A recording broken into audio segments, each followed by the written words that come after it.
సత్య మీరు star comedy అనే పేరు సినిమాతోని ఇట్లనే చిన్న సినిమాలు చాలా తీయాలని కోరుకుంటున్నాను. ఎవరి కోసం వెళ్ళారు సినిమా చూడడానికి? నేను చెర్రీ గారి ప్రొడ్యూసర్ కోసం వెళ్ళాను. నేను ప్రొడ్యూసర్ కోసం అంటే నెక్స్ట్. ఓకే.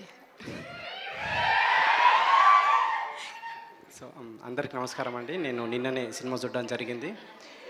ముందుగా ఈ సినిమాతో సక్సెస్ అందుకున్న చెర్రీ గారికి ప్రొడ్యూసర్గా కంగ్రాట్స్ చెప్తున్నాను. నేను మీరు ఇంక ఇట్లనే చిన్న సినిమాలు చాలా తీయాలని కోరుకుంటున్నాను.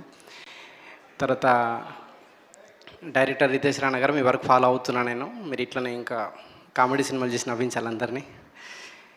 తర్వాత సింహ ఇట్లాంటి సినిమాని మీరు ఇంత బాగా మోసినందుకు మీకు కంగ్రాట్స్ అండి. ఫైనల్గా చెప్పాలంటే సత్య మీరు స్టార్ కామెడీ అనే పేరు సినిమాతోని మీరు ఇంక ఇలాగే అందరూ నవ్వించాలని కోరుకుంటున్నాం. తర్వాత ఈ సినిమాలో అన్ని డిపార్ట్మెంట్స్ అండి, మ్యూజిక్ కాలభైరావు గారు కానీ అందరూ, డిఓపి మా ఫ్రెండ్ సురేష్, సో అందరూ చాలా అద్భుతంగా చేశారు.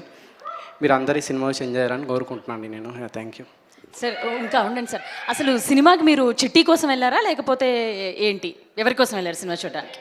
నేను చెర్రీ గారి ప్రొడ్యూసర్ కోసం వెళ్ళాను. నేను ప్రొడ్యూసర్ కోసం అంటే నెక్స్ట్ సినిమాని లైన్లో పెట్టుకోవడానికి, అంతేనా? అంతే అంతే. ఓకే. సో మీకు ఎలా అనిపించింది అంటే జాతిరత్నాలు లాంటి బ్లాక్ బస్టర్ హిట్ని ఆ టైంలో, ఆ మధ్యకాలంలో అసలు సినిమాలే లేకుండా ఉంటే జాతిరత్నాలు అనేది థియేటర్స్లో వచ్చి నిజంగా ఒక బాంబ్ బ్లాస్ట్ లాగా అందరు నవ్వుకున్నారు.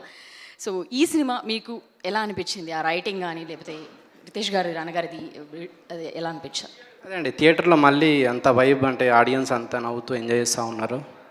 సో అది రితేష్ వర్క్ ఎప్పుడు ఫాలో అవుతూ ఉన్నా నేను. సో అంతే. థ్యాంక్ యూ అండి. అలాగే సరిపోదా శనివారం లాంటి బ్లాక్ బస్టర్ హిట్ని అందుకొని ఇప్పుడు ఈ సినిమా గురించి మీరు నిన్న చూసారని చెప్పి విన్నాము. సో మీకు ఎలా అనిపించింది మీ మాటల్లో? ఫస్ట్ ఆఫ్ ఆల్ ఇక్కడ వచ్చిన అందరికీ నమస్కారం. రితేష్